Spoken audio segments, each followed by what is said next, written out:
नमस्कार, म विनिता केसी। दर्शकबिन, त्यति बेलामा मुलुकलाई कोभिडले आक्रान्त बनाएको छ र मुलुक दिन प्रतिदिन यसैमा प्रताडित बन्दै गर्दाखेरि पछिल्लो समयमा उपत्यकामा पनि संक्रमितहरूको संख्या बढ्न थालेको छ। गत हप्ताको तथ्याङ्कलाई मात्रै हेर्दाखेरि अहिले कोरोनाको संक्रमण उपत्यका तहमा पनि प्रवेश गरिसकेको छ। विशेष गरी विदेशमा कोही आफन्तजनहरू आएका नआएका र अझ भनौं उनीहरूको सम्पर्कमा नरहेका र बाहिर पनि ननिस्केर घरभित्रै क्वारेन्टाइन होम क्वारेन्टाइनमा बसेका मानिसहरूमा पनि संक्रमण देखा पर्न थालेको छ। यसबाट अब उपत्यकामा पनि कोरोना संक्रमितहरूको जुन संलग्नता पाइसकेपछि अब यसको जोखिम अझ बढेको भनेर जनस्वास्थ्य विज्ञहरूले पनि बताएका छन्। अहिले हेर्ने भने उपत्यकामा मात्रै 32 जना व्यक्तिमा कोरोना संक्रमण फेला परिसकेको छ भने शनिबार मात्रै कोरोना भाइरसबाट थप 2 जनाको मृत्यु भइरहँदाखेरि अहिले नेपालमा कोरोना संक्रमितको संख्या 15,491 पुगिसकेको छ। अहिले आजको यो जुन संक्रमितहरूको संख्या जसरी बढिरहेको छ, यो रफ्तारलाई नियन्त्रण गर्नका लागि, रोकथाम गर्नका लागि सरकारले गत चैत्र 11 देखि मुलुकलाई लकडाउन पनि गरेको छ। अब यसको नियन्त्रण गर्नका लागि खोप र भ्याक्सिन नबनिरहेको अवस्थामा र उपत्यकामा पनि केही लकडाउन खुकुलो भएको अवस्थामा थप सजगता कसरी अपनाउने, आज हामी यिनै विषयवस्तुमा केन्द्रित हुनेछौँ र म उठे मेरो परिवार उठ्छ, परिवार उठे समाज र त्यसले देश निर्माण हुन्छ। कोभिडबाट हामी लामो समय प्रताडित भइसकेका छौं। अब हामीले कोभिड सँगसँगै जीवनलाई अगाडि बढाउनु पर्नेछ, समृद्धितर्फ पनि सोच्नु पर्नेछ। अब समृद्धिका लागि यो महामारीको समयमा हामीले उच्च सतर्कतासँगै कसरी अगाडि बढ्न सक्छौं भन्ने विषयमा नै आज हामी केन्द्रित हुनेछौं। अहिले पछिल्लो समयमा उपत्यकाको अवस्था के कस्तो छ, सबैभन्दा पहिला हेरौं एक रिपोर्ट।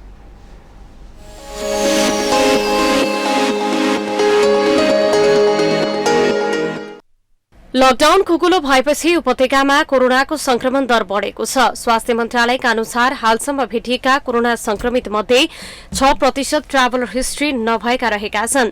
उपत्यका खुकुलो भएसँगै संक्रमितको दर पनि ह्वात्तै बढेको हो। अब क्वारेन्टाइनको राम्रो व्यवस्था नभयो भने क्वारेन्टाइनमै बसेको मान्छेहरूलाई एकअर्काबाट सर्न सक्छ। अरू कुरा चाहिँ क्वारेन्टाइनमा चेक नगरिकन घर पठाइयो भने उहाँहरूले भाइरस बोकेर जानुभएको छ भने आफ्नो घर परिवारमा अथवा आफ्नो समुदायमा सर्ने चान्स पनि बढी हुनसक्छ र यो कारणले चाहिँ हजुरको बाहिरबाट आएको मान्छेबाट बिस्तारै चाहिँ समुदायमा देखिएको कारणले रोगको नम्बर्स बढेको भन्ने हाम्रो ठम्याइ छ। शुक्रबार साँझसम्म भक्तपुरमा 29 जना कोरोना संक्रमित मध्ये 9 जना स्थानीय छन्। त्यसैगरी ललितपुरमा 18 जना संक्रमित छन्। उपत्यकामा पछिल्लो समय झण्डै 200 जना संक्रमित भेटिएका हुन्। पछिल्लो 3 दिन भेटिएका 19 जना संक्रमितको संक्रमण स्रोत पत्ता नलाग्नुले काठमाडौँ उपत्यकामा स्थानीय स्तरमा संक्रमण भएको पुष्टि भएको छ। शुक्रबार 740 जना नयाँ संक्रमित थपिएसँगै संक्रमितको संख्या 15,259 पुगेको हो। देशका विभिन्न प्रयोगशालामा गरिएको परीक्षणमा विभिन्न जिल्लाका गरी 740 मा कोरोना देखा परेको छ। यो सँगै कोरोनाबाट मृत्यु हुनेको संख्या 32 पुगेको छ। व्यक्तिमा अस्पतालमा जचाउन जाँदा, तरकारी किन्न जाँदा, भिडभाडमा जाँदा मास्कको कम प्रयोग गर्नुले संक्रमणको दर अझ बढाएको हो। हुने बित्तिकै यसको संख्या एकदम बढेको छ। संक्रमितको संख्या भने मृत्यु दर पनि अहिले बढ्दै गइरहेको छ। यसलाई समयमै हामीले रोकथाम गर्नुपर्छ। यो रोकथाम गर्नको लागि यो सर्ने प्रक्रियामा यो चेन ब्रेक नै गर्न सक्यौँ भने यसलाई चाहिँ पुरै रोक्न सकिन्छ। यो चेन ब्रेक गर्नको लागि हामीले मास्कको प्रयोग गर्नु अनिवार्य छ। सामाजिक दूरी नियमित राख्नुपर्नेछ। हुलमुलमा बस्नु भएन। ईसीडीसीका अनुसार अहिलेसम्म काठमाडौँ उपत्यकाका 30 भन्दा बढी ठाउँमा संक्रमित फेला परेका छन्। पछिल्लो समय क्वारेन्टाइनमा रहेका व्यक्तिहरूको संख्या घट्दै गएकाले यो सकिएपछि एक चरणमा संक्रमण दर न्यून देखिने र त्यसपछि समुदाय स्तरमा देखिन सक्ने अनुमान पनि गरिएको छ। स्वास्थ्य सामग्री उपलब्धता नहुँदा स्वास्थ्य कर्मीमा जोखिम बढेको छ। कोरोनाको लागि अहिले सबै ठाउँ गर्दै आएको एउटा आरडीटीमा मात्रै हामी भर परिरहेका छौँ। तर आरडीटी यदि नेगेटिभ छ भन्दैमा पनि कोरोना नेगेटिभ हो भन्ने कुरा होइन र कहिलेकाहीँ त्यस्ता व्यक्तिहरूमा पीसीआर नेगेटिभ पनि आउने गर्दछ। त्यही कारणले हामीले स्वास्थ्य कर्मी पनि सुरक्षित रहनको लागि हामी नेपाल सरकारसँग सकेसम्म के अनुरोध गर्न चाहन्छौँ भने यो पीसीआरको दायरालाई सकेसम्म अझ बढाइदिनु। पछिल्लो समय क्वारेन्टाइनमा रहेका संक्रमितहरूको संख्या घट्दै गएको छ। त्यसपश्चात यसको संक्रमण समुदाय स्तरमा जान सक्ने भएकाले त्यसतर्फ सावधानी नअपनाएमा स्थिति नियन्त्रणबाट बाहिर जाने विज्ञहरूले सुझाव दिएका छन्। माउन्टेन टेलिभिजनका लागि स्वास्थ्य ब्युरोको सहयोगमा विनिता केसीको रिपोर्ट।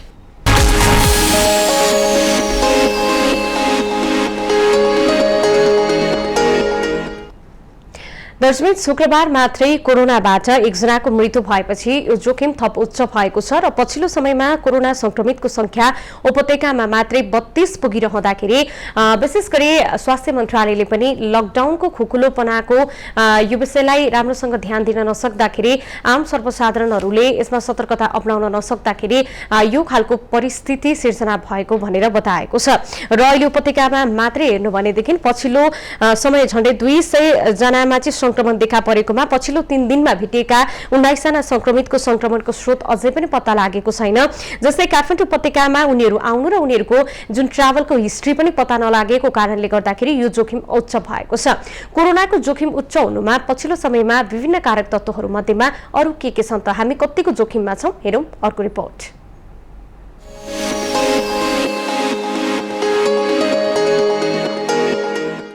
सरकारले कोरोना रोकथाम र नियन्त्रणका लागि 8 अर्ब 39 करोड़ बढी खर्च गरेको छ। सरकारले कोरोना भाइरसका रोकथामका उपाय, महामारी नियन्त्रणमा क्वारेन्टाइन महत्व, आइसोलेसन विषयमा जोड़ दिए पनि संक्रमण रोक्न हम्मे परेको छ। विश्व स्वास्थ्य संगठनले क्वारेन्टाइनको मापदण्ड समेत तोकेको छ। मापदण्डको त परैको कुरा, अधिकांश क्वारेन्टाइन खुल्ला आकाशमुनि गोठ पर्दाले बारिएका छन्। न्यूनतम सुविधा र खाना समेत नपाएपछि क्वारेन्टाइनबाट भागेर घर परिवार र गाउँ घरमा पुग्नेहरूको संख्या दिन प्रतिदिन बढ़िरहेको छ। सरकार र स्थानीय जुन निकायहरू छन्, सम्बन्धित निकायहरू छन्, उनीहरूले चाहिँ यस व्यवस्था नै गरेको हो। अब यो आफै चलिआएको भन्ने किसिमले कसरी अगाडि बढ्यो र यसको व्यवस्थापनमा यो दुष्ट किसिमले जुन कामहरू हुन सकेन, त्यो कारणले गर्दाखेरि आजको हामी यो कोभिड-19सँग लड्ने जुन एउटा क्षमता हो। नेपालमा कोरोना भाइरसबाट संक्रमित हुनेको संख्या 13,000 नागिसकेको छ। यो रिपोर्ट तयार पार्दासम्म कोरोनाबाट मृत्यु हुनेको संख्या 29 पुगेको छ। हालसम्म पीसीआर विधिबाट 2,23,630 जनाको नमूना परीक्षण भएको छ। देशभर गरेर 57,368 जना क्वारेन्टाइनमा छन्। 10,085 जना आइसोलेसनमा उपचाररत छन्। अहिलेसम्म 3,134 जना उपचारपछि निको भएका छन्। संघ 7 प्रदेश र जिल्ला गरी हालसम्म 24 वटा प्रयोगशाला स्थापना छन्। तर पनि मेसिन, किट, रासायनिक लगायतका सामग्री र प्रयोगशाला कम भएकै कारण संक्रमण स्टेज 4थो चरणतिर प्रवेश गरेको छ। खाली हुँदै गइरहेको र नागरिकहरू पनि आउन कम भएको अवस्था एउटा छ। अबको दिनहरू जसरी क्वारेन्टाइनमा नागरिकहरू अहिले हुनुहुन्न, त्यसै गरी अब संक्रमणको दर घरभित्रैबाट उच्च जोखिमका साथ नागरिकहरू संक्रमित हुने क्रम जारी छ। कोरोना संक्रमण देखिएसँगै सरकारले रोकथाम तथा नियन्त्रणमा व्यवस्थित योजना ल्याउन सकेन। अव्यवस्थित र भद्रकोलकै कारण क्वारेन्टाइन आइसोलेसन वार्डबाट मानिसहरू भाग्न थालेका छन्। डब्ल्युएचओले एउटा मापदण्ड दिएको छ, उसले के गर्नुपर्छ के गर्नु हुँदैन, उसले एउटा जनसहभागिताको कुरा, आम नागरिकको सहभागिताको कुरा, पारदर्शिताको कुरा र अन्य तरहको साथको कुराहरू जुन कुराहरू गर्नु पर्थ्यो त्यसमा चाहिँ चुकेकै हो। माघ, फागुन र चैत्रसम्म सामान्य रहेकोमा वैशाख, जेठ र असारसम्म आइपुग्दा संक्रमण दर उच्च भएको छ। यसर्थ सरकारले अरबौं खर्चिँदा पनि कोरोना विरुद्धको लडाईँमा सफल नभएको 6 महिना यता सरकारी काम कारबाहीले छर्लङ्ग दर्शाएको छ। माउन्टेन टेलिभिजनका लागि स्वास्थ्य ब्युरोको साथमा विनिता केसी, काठमाडौँ।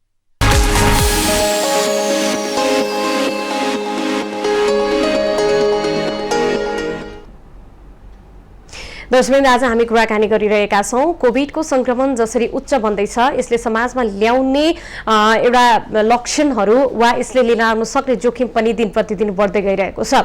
र आज हामी समग्र रूपमा अब यो कोरोनाको जोखिम बढ्दै जाँदाखेरि हामी कुन फेजमा छौं, विभिन्न दीर्घरोगीहरू प्रभावित भएका छन्, यसले मुलुकलाई नै प्रत्याडित परेको बेलामा अब स्वास्थ्य समस्या वा स्वास्थ्य सेवामा यो कोभिडलाई कसरी हेर्ने र अब कसरी अगाडि बढ्ने भन्ने विषयमा त जोडिने नै छौं र सँगै कोभिडलाई हेर्ने बित्तिकै फोक्सो र मुटुलाई अझै यसको संक्रमण अलि बढी हुन्छ भनेर भनिएको छ।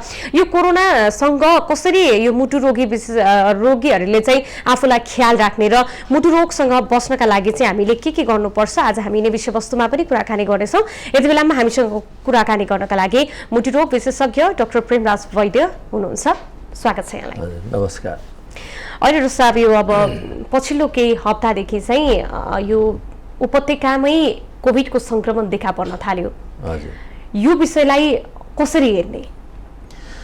पहिलो चिज चाहिँ हामीले बुझ्नुपर्ने चाहिँ के भने यो कोभिड चाहिँ कोरोना भाइरस धेरै वर्ष अगाडिदेखि नै छ, तर यसले चाहिँ आफ्नो जात बदल्दै बदल्दै आयो। यो नोभेल कोरोना भाइरस हामी भन्छौँ, यो चाहिँ नयाँ किसिमको कोरोना भाइरस। यो चाहिँ सुरुमा मानिसबाट मानिसमा सर्दैन भनेर भनिरहेको थियो, तर डिसेम्बर 19 मा मात्रै आएर मानिसबाट मानिसमा सर्छ भन्ने कुरा थाहा भयो होइन। त्योभन्दा अगाडि जुन सार्स भन्छौँ, मर्स भन्छौँ, यो पनि कोरोना भाइरस नै हो, तर अहिलेको यो कोरोना भाइरस चाहिँ त्यही SARS-2 सार्सकै अलिक कडा खालको प्रस्तुति मात्रै हो। त्यस कारण चाहिँ पहिलो चिज चाहिँ यो कोरोना भाइरसको विरुद्धमा अहिलेसम्म कुनै खोप बनेको छैन, कुनै उपचार त्यसको औषधि बनेको छैन। त्यस कारण चाहिँ यसलाई हामीले रोकथाम बाहेक अर्को केही उपाय नै छैन मुख्य। त्यस कारण चाहिँ रोकथामै गर्नुपर्छ, रोकथाम गरेन भने यो चाहिँ एकदम महामारी नै को रूप लिन्छ। अब अहिले हामी उपत्यकामै केन्द्रित बनिरहँदाखेरि जसरी विगतमा चाहिँ विदेशबाट आएका मानिसहरूमा वा भारतबाट आएका मानिसहरूमा चाहिँ यसको संक्रमणबाट नै समुदायमा फैल्यो भन्ने कुराहरू थिए, अहिले चाहिँ उपत्यकाको हामीले त्यो तथ्याङ्कलाई अहिले हेऱ्यौँ भनेदेखि चाहिँ धेरै जसो चाहिँ कसरी त्यो जुन विदेशबाट आएका मानिसहरूको सम्पर्कमा पनि गएका छैनन्, उनीहरू बजारसम्म पनि नगएका मानिसहरूमा पनि यो संक्रमण देखा पर्दाखेरि चाहिँ अलिकति यसको चुनौती पनि बढेको हो कि जस्तो देखिन थाल्यो। हो, यो चाहिँ एकदम सही कुरा हो। त्यसकारण यो कसरी सर्छ भन्दाखेरि अब सुरुमा चाहिँ यो चमेरोको मासु खाएर चमेरोबाट मात्रै सर्छ भन्ने थाहा भएको थियो। त्यसपछि एउटा जनावरको बच्चाको मासु जुन चाइनामा खाने गर्थ्यो त्यो मासु खाएर मात्रै सर्छ भनेर भनिन्थ्यो। पछि गएर मान्छेबाट मान्छेमा सर्छ भन्ने कुरा यो डिसेम्बर 19 बाट मात्रै थाहा भयो। अब अहिले चाहिँ यो मान्छेबाट मान्छेमा कसरी सर्छ त भन्दा एउटा ड्रपलेटको माध्यमबाट हाछ्यौँ गर्दा खोक्दाखेरि जुन पानीको कणहरूबाट सर्छ। यो चाहिँ एकचोटि हाछ्यौँ गर्दा या खोक्दाखेरि त्यो पानीको कण चाहिँ 2 मिटर टाढासम्म 6 फिटसम्म जान सक्छ। त्यस कारण चाहिँ यो एउटा चाहिँ त्यसरी सर्छ भने अर्को माध्यम चाहिँ मानिसले छोएको वस्तुहरू, त्यो वस्तुहरूमा चाहिँ अब यो काठमा सिसामा होइन यस्तो वस्तुहरूमा चाहिँ यो 4-5 दिनसम्म पनि कोरोना भाइरस जिउँदै रहन्छ भने यो मास्कहरूमा कुनै रबरको चिजहरूमा मात्रै 2-4 घन्टा 8 घन्टासम्म मात्रै रहन्छ। त्यस कारण यो कुनै वस्तुबाट पनि सर्छ। यो मानिसबाट डाइरेक्ट मानिसमै सर्ने भन्दा पनि मानिसले छोएको कुनै वस्तुबाट पनि सर्ने भएकोले ढोकाको ह्यान्डलहरूमा त्यो कीटाणुहरू चाहिँ 4-5 दिनसम्म पनि रहन्छ। र अब कुनै वस्तुहरू कोरोना लागेको मानिसले समातेको वस्तु घरमा आइपुग्यो भने त्यो वस्तुबाट पनि सर्छ। र अर्को अहिले काठमाडौँमा जुन ढलको पानी जाँचेर त्यसमा पनि कोरोना भेटियो भन्ने हो, त्यो कुरा एकदम सही हो। यो चाहिँ मानिस कोरोना लागेको मानिसको शरीरबाट बाहिर एउटा ड्रपलेटबाट जान्छ भने यो हातमा पनि जताततै हुन्छ यो भाइरस, दिशाबाट पिसाबबाट पनि बाहिर जान्छ भनेपछि यो दिशा पिसाबबाट यो ढलमा गएको हुनुपर्छ। भनेपछि अहिलेको यो जसरी हजुरले भन्नुभयो यो यसरी सर्न सक्छ, यी माध्यमबाट पनि बाहिर गएको हुन सक्छ भनेपछि त यो उपत्यका नै झनै जोखिम देखियो। हो, धेरै जोखिम। त्यसकारण चाहिँ यसको चाहिँ उपाय भनेको हामीले पहिलो चिज चाहिँ यो लकडाउन, पहिलो मन्त्र नै यही हो हैन। जबकि कोरोना लागेको व्यक्ति होस् नलागेको व्यक्ति होस् उनीहरूलाई सम्पर्कमै आउन दिएन भने यो कोरोनाको चेन ब्रेक नै हुन्छ, जुन सर्ने माध्यम नै रोकिहाल्छ। र अब अहिले यो लकडाउन लुज हुने बित्तिकै यो हट्टै बढेको कारण नै यही हो। किनभने यो चाहिँ लक्षण पहिला चाहिँ देखा पर्छ भनिन्थ्यो, तर अब आएर 20% भन्दा बढी मानिसमा लक्षणै देखा पर्दैन। अब त्यस कारण 80% मानिसलाई मात्रै ज्वरो आउँछ भनेपछि 20%लाई ज्वरै आउँदैन, लक्षण नै हुँदैन भनेपछि उनीहरूबाट बिना लक्षण पनि यो रोग सर्न सक्छ। र यो 20-80%लाई ज्वरो आउने, खोकी लाग्ने, खोकी लाग्यो भने एकदम सुक्खा खोकी लाग्ने इत्यादि हुन्छ। त्यो भयो भने चाहिँ तुरुन्तै गएर PCR टेस्ट गर्नु जरुरी छ। अब हामीले यो टेस्ट पनि 2 किसिमको छ, एउटा RDT टेस्ट र PCR भन्छ। PCR भनेको चाहिँ एन्टिजेन टेस्ट, भाइरस नै शरीरमा छ छैन भन्ने जाँच्ने। अर्को RDT टेस्ट भनेको त्यो भाइरस शरीरमा पसिसकेपछि 5 दिन 7 दिन पछि मात्रै त्यसको विरुद्धमा हाम्रो शरीरले एन्टिबडी भन्ने निकाल्छ। यदि हाम्रो शरीरको एन्टिबडी बलियो भयो भने यो साधारण रुगाखोकी जस्तै हो, यो आफै निको हुन्छ।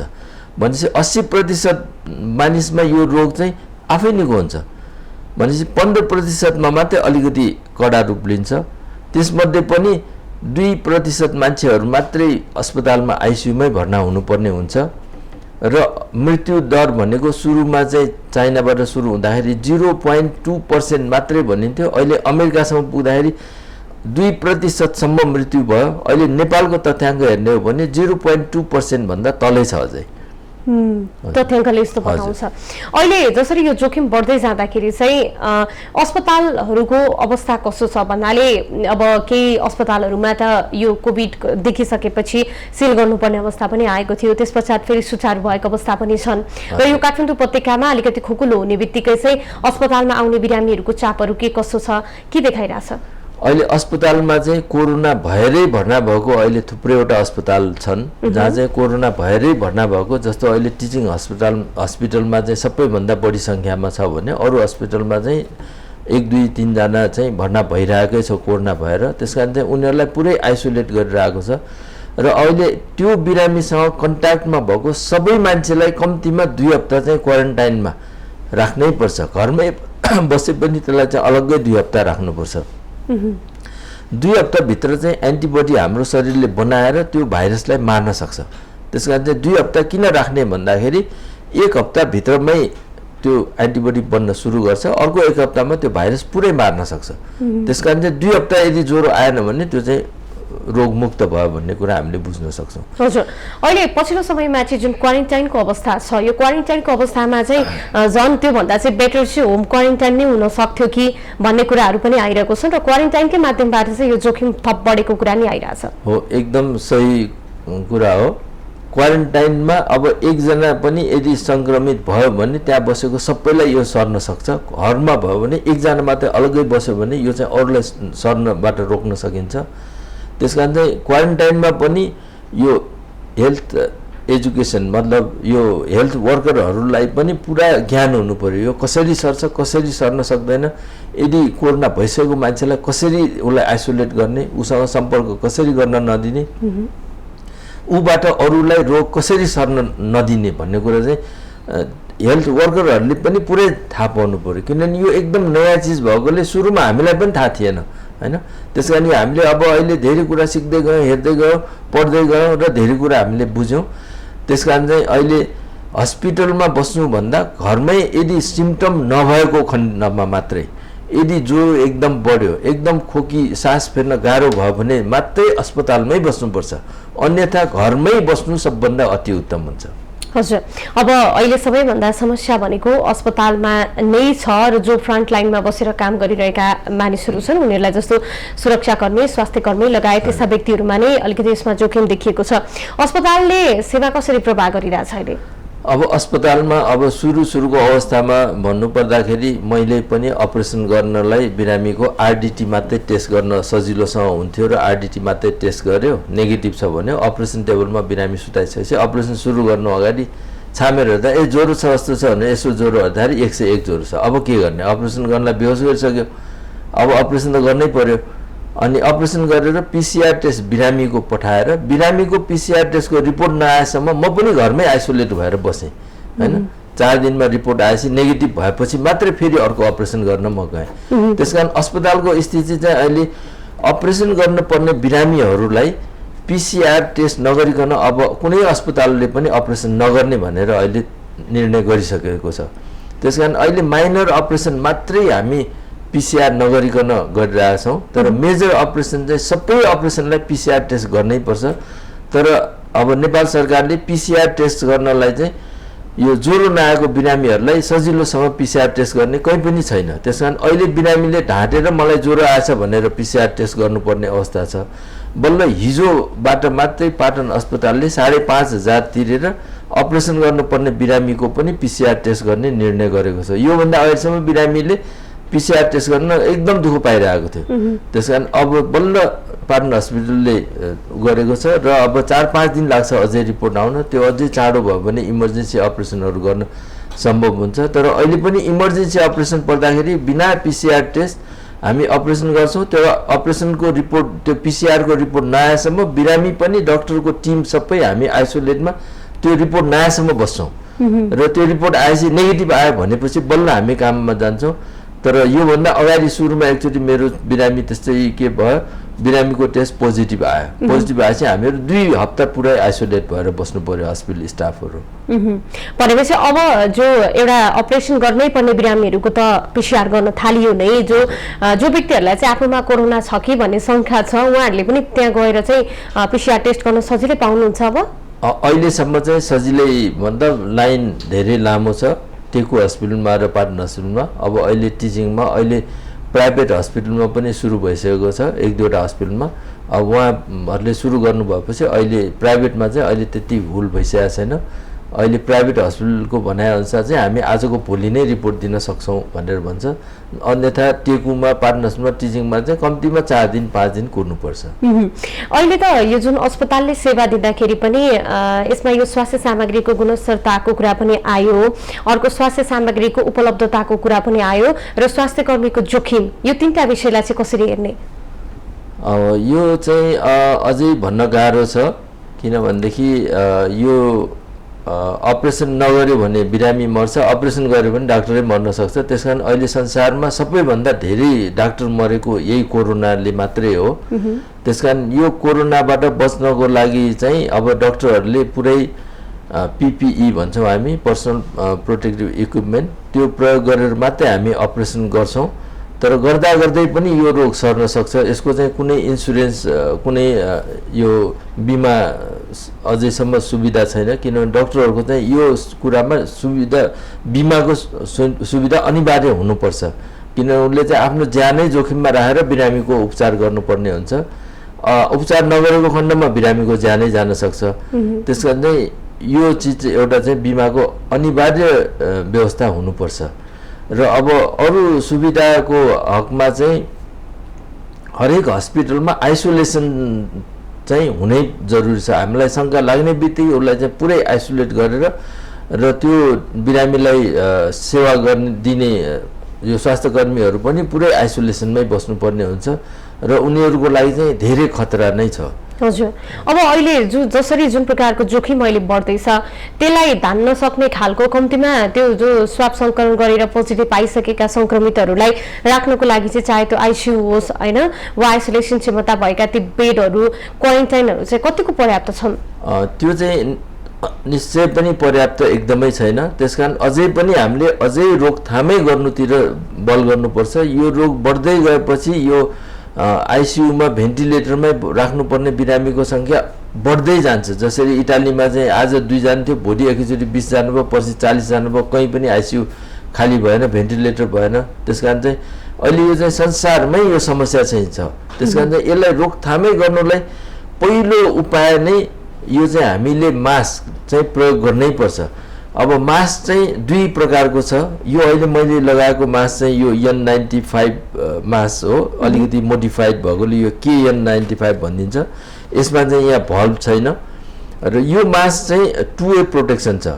यो लगाउँदाखेरि चाहिँ बाहिरबाट आउने हावा पनि यसले फिल्टर गरेर नै आउँछ, यसबाट हावा फेर्दाखेरि पनि फिल्टर गरेर मात्रै जाने भएकोले यो चाहिँ 95% यसले प्रोटेक्ट गर्ने भएकोले यो 95 नाम राखेको।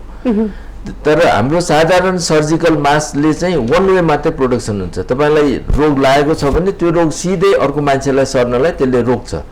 त्यसकारण चाहिँ यदि मास्क नलागेको खण्डमा यो 2 मिटर टाढासम्म हाम्रो यो ड्रपलेट जान सक्छ भने मास्क लगाएको खण्डमा 1 मिटरसम्म जान्छ भनेको कारणले सामाजिक दूरी हामीले मास्क लगाएको खण्डमा चाहिँ 1 मिटर दूरी चाहिँ गर्नुपर्ने।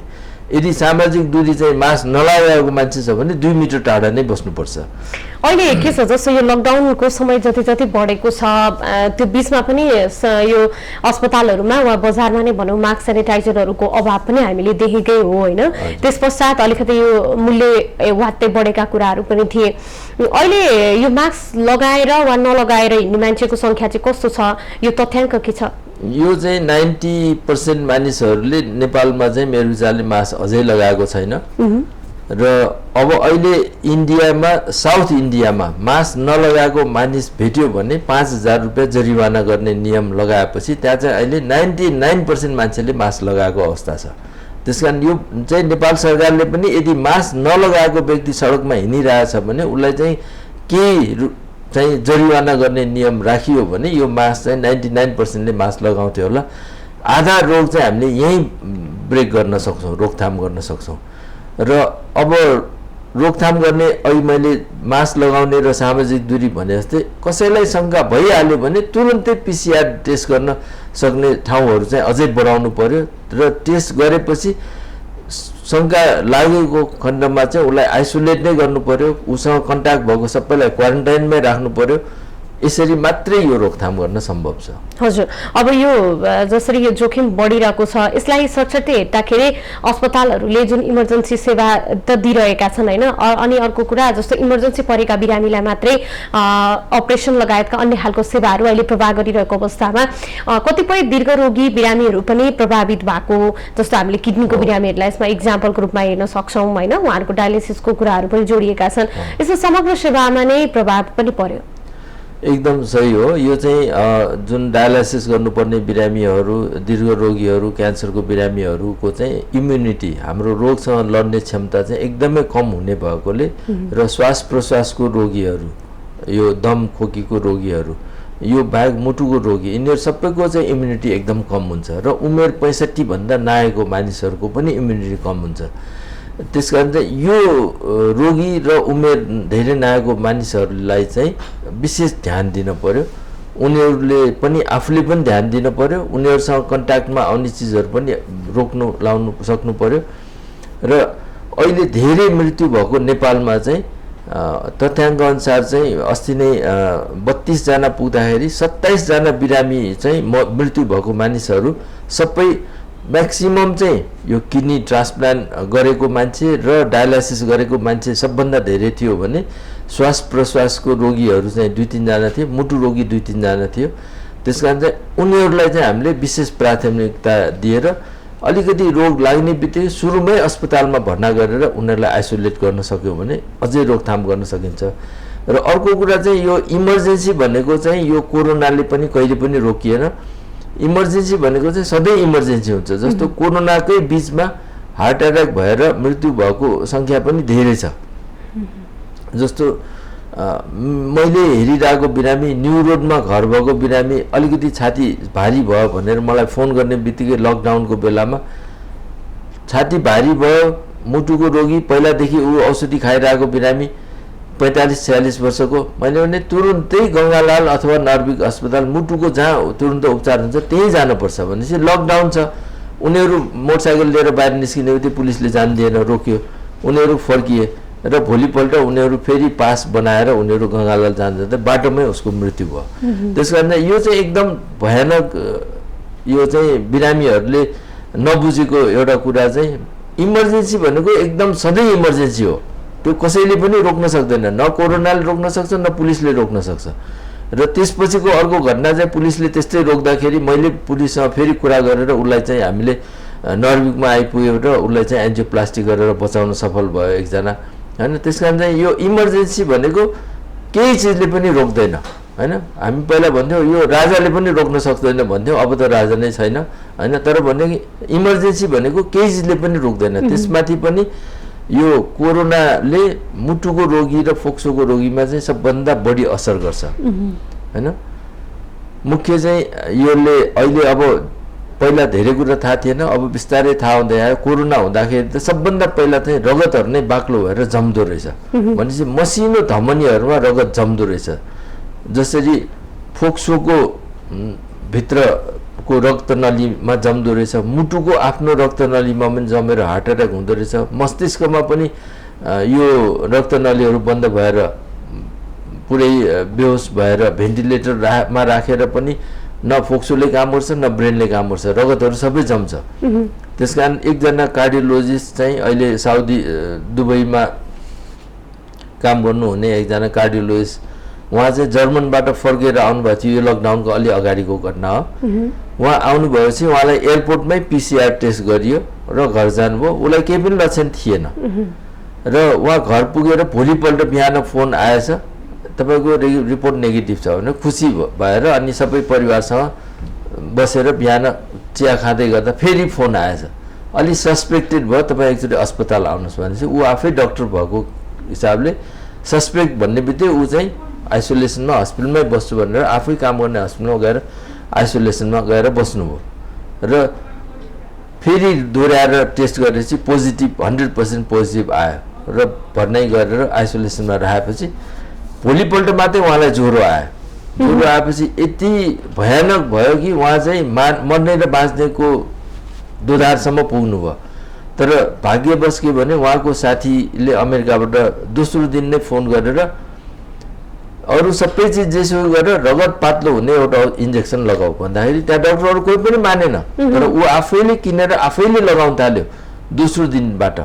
ऊ अहिले जिउँदो बाँचेपछि उसले इन्टरभ्यू गरेर दिएछ, सिर्फ म बाँचेको कारण रगत पातलो हुने इन्जेक्सन मैले दोस्रो दिनदेखि मात्रै लगाएकोले बाँचे। भनेपछि कोरोना संक्रमण भएको बेलामा चाहिँ त्यो रगत चाहिँ बाक्लो हुँदो रहेछ। एक्ज्याक्टली, त्यसकारण रगतै बाक्लो भएर रगतै जमेर सबै चिज नै तहस नहस हुने हाम्रो शरीरमा चाहिँ। त्यसकारण रगत पातलो हुने इन्जेक्सन चाहिँ कोरोना पोजिटिभ आएर यदि अस्पतालमै भर्ना हुनुपर्ने कन्डिसन आयो भने तुरुन्तै यो इन्जेक्सन चाहिँ लगाउनु अति आवश्यक छ।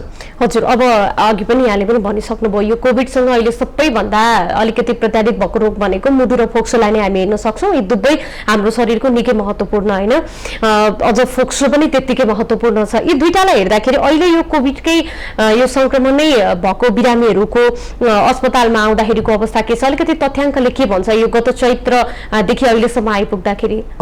चैत्रदेखि अहिलेसम्म आइपुग्दाखेरि अहिले हालमा चाहिँ कोभिड पोजिटिभ भएको बिरामी अस्पतालमा भर्ना चाहिँ सुरुमा धेरै अस्पतालले गरेको थिएन। अब अहिले केही अस्पतालले चाहिँ कोभिडको बिरामी नै भर्ना गरिरहेको अवस्था छ। अहिले चाहिँ सबैभन्दा धेरै यो टिचिङ हस्पिटल महाराजगञ्जमा चाहिँ भर्ना भएको छ। अहिले गत हप्ताबाट मात्रै त्यहाँ चाहिँ बिरामीको सङ्ख्या वात्तै बढ्दैछ। भने पहिला चाहिँ एकजना दुईजना मात्रै थियो भने गत हप्ता आज 2 जना भयो, भोलिपल्ट एकचोटि 4 जना भयो, पर्सि 8 जना भयो, त्यसपछि 12 जना भयो र हिजो छाडी अस्तिसम्म चाहिँ मलाई थाहा भयो अनुसारले 22 जना चाहिँ पुरा कोरोना लागेकै मान्छे भर्ना भइरहेको थियो र हिजो र आजमा चाहिँ मलाई एक्ज्याक्ट थाहा भएन। अरू अस्पतालमा पनि अहिले 2 जना 3 जनाबाट 4-5 जना बढ्दै गइरहेछ र यो अस्पतालमै बस्नुपर्ने अवस्थाको र 80% बिरामी चाहिँ अस्पतालमा बस्नै पर्दैन, किनभने लक्षण एकदम साधारण रुगाखोकी जस्तो मात्रै हुन्छ र अस्पतालमै बस्नुपर्ने अवस्था आइसकेपछि यो चाहिँ अब 80% अस्पतालमा बसेर पनि यो पुरै निको भएर जान सक्छ र अब साह्रो हुने भनेको 15%मा चाहिँ अलि एकदम साह्रो भएर आइसियुमै राख्नुपर्ने अवस्था आउँछ र 5% मानिसमा मात्रै यो भेन्टिलेटरमै राख्नुपर्ने अवस्था किन आउँछ भने फोक्सोको रक्त नली चाहिँ बन्द भएपछि यो भेन्टिलेटरमा राखेर पनि पुरा काम चाहिँ नगर्न सक्छ। त्यसकारण संसारमा अहिले भेन्टिलेटरमा राखेर पनि धेरै मान्छेहरू मरेको कारण चाहिँ अहिले एउटा समाधान चाहिँ के आयो, अहिले हामीले मुटुको अपरेसन गर्दाखेरि हामी हार्ट लङ्स मेसिन भनेर जुन मेसिन प्रयोग गर्थ्यौँ जसले चाहिँ मुटु र फोक्सोको सट्टामा त्यसले मेसिनले काम गर्छ। भनेपछि मुटु र फोक्सो दुइटै बन्द भए पनि त्यो मेसिनले मान्छे बचाउन सकिन्छ र त्यो मुटुको अपरेसनमा प्रयोग गर्ने मेसिन चाहिँ हामी 5-7 घण्टा भन्दा बढी प्रयोग गर्न सकिँदैन र त्यो भन्दा पनि लामो समय प्रयोग गर्नलाई चाहिँ अहिले एक्मो मेसिन भन्ने बनाएको छ। एक्मो मेसिन अहिले नेपालमा 2टा मात्र छ, एउटा शहीद गङ्गालालमा र एउटा शहीद धर्मभक्त ट्रान्सप्लान्ट सेन्टर भक्तपुरमा। तर शहीद धर्मभक्तको मेसिन अहिलेसम्म प्रयोगमा आएको छैन। शहीद गङ्गालालमा चाहिँ त्यो प्रयोगमा ल्याइसक्नु भएको छ, तर अहिलेसम्म त्यो मेसिनमा जोड्दाखेरि चाहिँ मानिसहरू चाहिँ बचाउन सम्भव भएको छैन, किनभने एकदम अन्तिम अवस्थामा मात्रै त्यो मेसिन जोडियो। त्यसैले अहिलेसम्म 1 जना पनि बचाउन सकिएको छैन। यो अहिले कोरोना मात्रै होइन, अरू कारणले पनि मुटु र फोक्सो दुइटै काम नगर्ने अवस्थामा त्यो मेसिन 2-4 दिन 1-2 हप्तासम्म हामीले त्यो मेसिन जोडेर मुटु र फोक्सोलाई त्यो बेलासम्म फेरि चलाउन सक्यौँ भने अनि मान्छे चाहिँ रिभाइभ हुन सक्छ। तर यो अन्तिम अवस्थामा मात्रै त्यो मेसिन जोड्न सकेकोले गर्दाखेरि अहिलेसम्म मृत्यु दर चाहिँ बढिरहेको कारण चाहिँ हजुर। अब अहिले त यो मौसमको कारणले गर्दाखेरि पनि केही समय अगाडि चाहिँ जुन वायु प्रदूषण थियो, अहिले त यो लकडाउनको कारणले गर्दा विश्व नै लकडाउनमा बस्दाखेरि चाहिँ 29 वर्षपछि चाहिँ यति राम्रो सफा देखिएको छ भनेर पनि भनिएको थियो होइन। यस्तो खालको तथ्यहरू पनि बाहिर आएको थियो। के छ अहिले चाहिँ मुटु मान्छेको कतिको स्वस्थ छ, जुन प्रकारको खानपान छ, जुन प्रकारको व्यस्त जीवनशैली छ, मानिसहरूले एक्सर्साइज गर्न भ्याएर आउँदैनन्, जसरी बिरामीको चाप केही फ्लो बढिरहेको थियो नि योभन्दा अगाडि, त्यस पश्चात अहिलेको अवस्था चाहिँ के छ?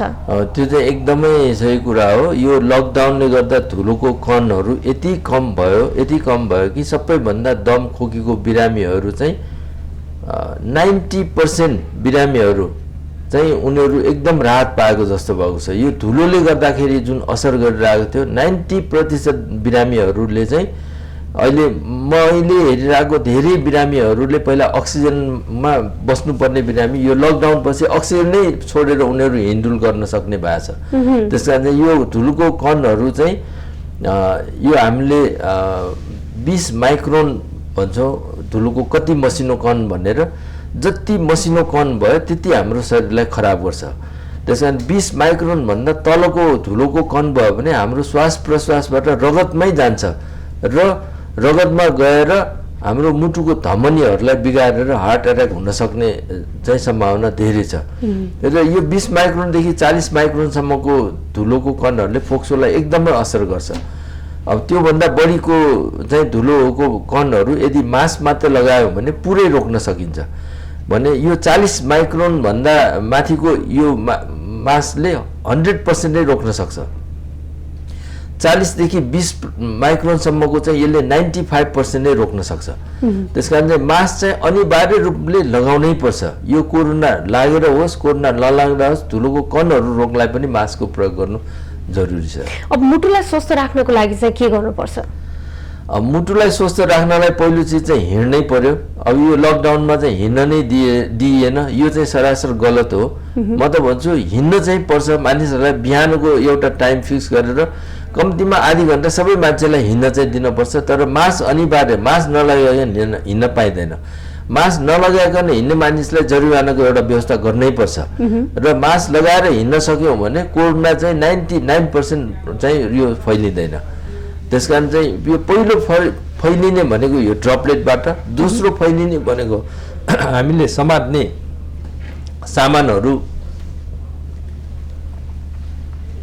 यो वस्तुबाट, र यो वस्तुहरू समातेको वस्तुहरू पनि घरमा ल्याएर हामीले यदि सफा गऱ्यौँ, खानेकुराहरू पखाल्यौँ ओर्यौँ भने पनि त्यसबाट रोग फैलिनलाई एकदम कम हुन्छ।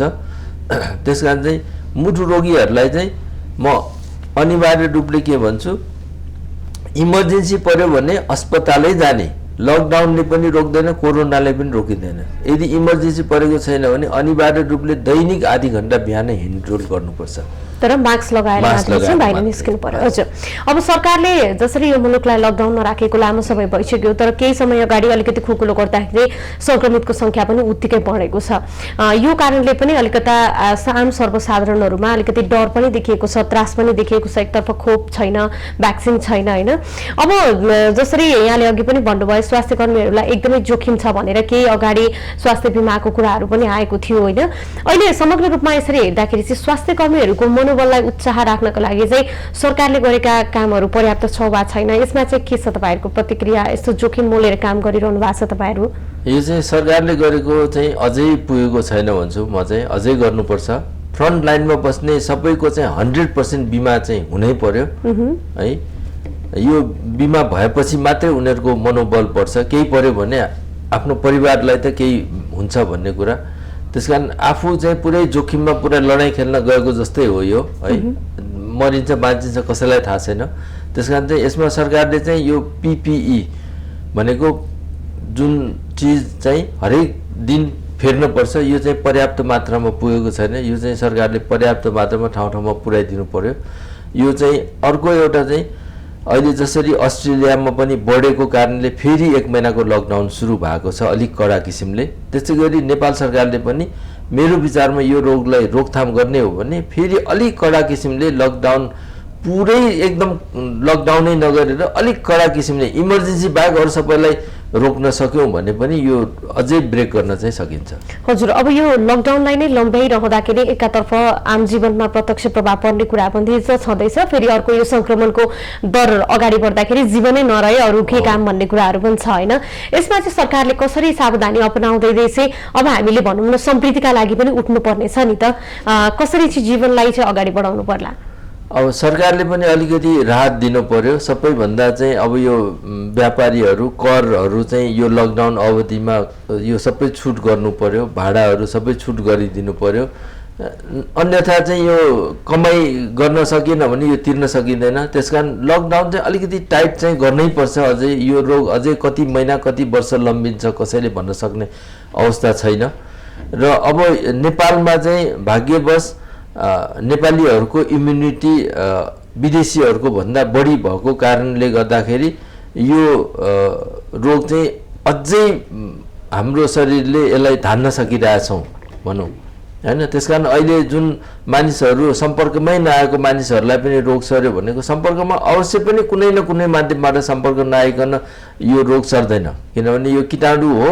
यो कीटाणु चाहिँ कुनै न कुनै तरिकाबाट घरभित्र छिर्नै पर्छ र छिरेर यो सरेपछि पनि नेपालीहरूको चाहिँ इम्युनिटी यो रोगसँग लड्ने शक्ति चाहिँ बढी भएकोले गर्दा अझै हामी नेपालीहरूलाई त्यति गाह्रो भएको छैन। पहिला अब रुगाखोकीले गर्दा अमेरिकामा हरेक वर्ष हजारौँ मान्छे पहिला पनि मरिरहेछ। नेपालमा रुगाखोकी लाएर मर्यो भनेको सुन्यो भने सबै मान्छे हाँस्छ, किनभने रुगाखोकीले नेपालीहरूको पनि मर्दैन, उनीहरूको इम्युनिटी छ। र अहिले आएर हामीले त्यो रुगाखोकीको इन्फ्लुएन्जा भ्याक्सिन चाहिँ खालि यो किडनीको बिरामी, क्यान्सरको बिरामी यिनीहरूलाई चाहिँ फोकस गरेर फोक्सोको बिरामी, मुटुको बिरामीहरूलाई मात्रै हामी भ्याक्सिन दिन्छौँ, किनभने रुगाखोकीले चाहिँ यस्तो बिरामी मरि नहालोस् भनेर। त्यसकारण चाहिँ हामीले इम्युनिटी बढाउने किसिमको चाहिँ कामहरू सबैभन्दा फलफुल र हरियो सागपात एकदम धेरै मात्रामा खानु पर्यो र त्यसपछि घाममा नै हिँड्नुपर्छ। घाममा हिँड्नाले चाहिँ अल्ट्राभायोलेट र भिटामिन डी को प्रोडक्सनले गर्दाखेरि हाम्रो इम्युनिटी एकदमै बढ्छ। यो भाइरसलाई सजिलैसँग मार्न सकिन्छ। र यदि हाम्रो इम्युनिटी बढायौँ भने यो रोग चाहिँ मेरो विचारले लागिहाले पनि डराउनु पर्ने चाहिँ अवस्था छैन। हजुर, अब हामी कार्यक्रमको अन्तमा पनि छौँ। जाँदा जाँदै चाहिँ यहाँ एउटा चिकित्सक भएको हिसाबले पनि के सुझाव चाहिँ दिन चाहनुहुन्छ? सबभन्दा पहिलो चाहिँ म चाहिँ अपरेसन गर्ने डाक्टर भएकोले मलाई अपरेसन गर्नुपर्ने बिरामीलाई अब गर्ने कि नगर्ने भन्ने एकदम दोधारमा छौँ हैन। पिसिआर टेस्ट नगरिकन नगर्ने भन्यो, पिसिआर टेस्टै गर्न सकिरहेको छैन। यो चाहिँ सरकारले एउटा पिसिआर टेस्ट सुलभ किसिमले गर्ने व्यवस्था बनाइदिनु पर्यो।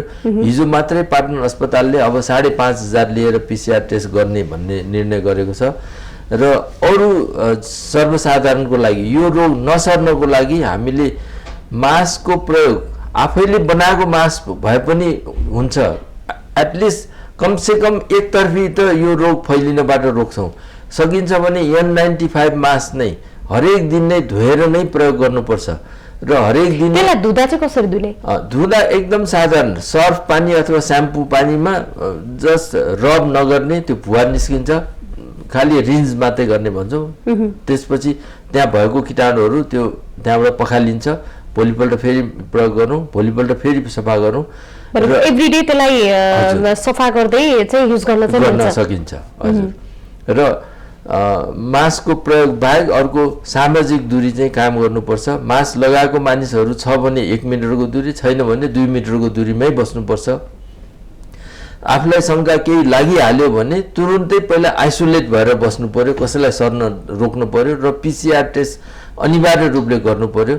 र आफूसँग यदि पोजिटिभ आइसक्यो भने सम्पर्कमा आएको सबैजनालाई खबर गरेर उनीहरूलाई पनि घरमै क्वारेन्टाइन गरेर 2 हप्ता बस्न सक्यौँ भने यो रोग चाहिँ 100% रोकथाम गर्न सकिन्छ। हस्, यहाँको महत्त्वपूर्ण समय र संवादको लागि धेरै धेरै धन्यवाद यहाँलाई। हस्, नमस्कार। दर्शकवृन्द, उहाँ हुनुहुन्थ्यो मुटु रोग विशेषज्ञ डाक्टर प्रेमराज वैद्य। अहिले जसरी कोरोना संक्रमण उपत्यकामा बढिरहेको छ, यो संक्रमण गत हप्तादेखि केही बढेको पनि देखिएको छ र अहिलेसम्म खोप र भ्याक्सिन नबन्दाखेरि र आम सर्वसाधारणले पनि मास्कको प्रयोगमा अलिकति कमी ल्याउँदाखेरि यसको जोखिम बढेको विज्ञहरूले पनि बताएका छन् र अब पछिल्लो समयमा क्वारेन्टाइनमा बस्ने व्यक्तिहरूको संख्यामा चाहिँ कमी आउनु, तर यो चरण चाहिँ संक्रमण दर यता न्यून देखिए पनि समुदाय स्तरमा चाहिँ यसको असर देखिन सक्छ भनेर चिकित्सकहरूले अझ पनि सतर्क हुनका लागि अपील पनि गरेका छन्। आज हामीले समग्रमा यो देशभरि नै कोरोनाको संक्रमण बढिरहँदाखेरि, संक्रमितको संख्या बढिरहँदाखेरि अब उपत्यकामा पनि यस्तो ढलहरूमा पनि पानीमा पनि यो कोरोना भएको प्रुफ भइसकेपछि चाहिँ अब यो जोखिमबाट कसरी बस्ने र मास्कको प्रयोग अझै पनि कतिको जरुरी छ भन्ने विषयमा नै आज हामी केन्द्रित रह्यौं। आजको लागि कार्यक्रमको समय सकिसकेको छ। म विनिता बिदा चाहन्छु। माउन्टेन टेलिभिजन हेर्दै रहनुहोला। नमस्कार।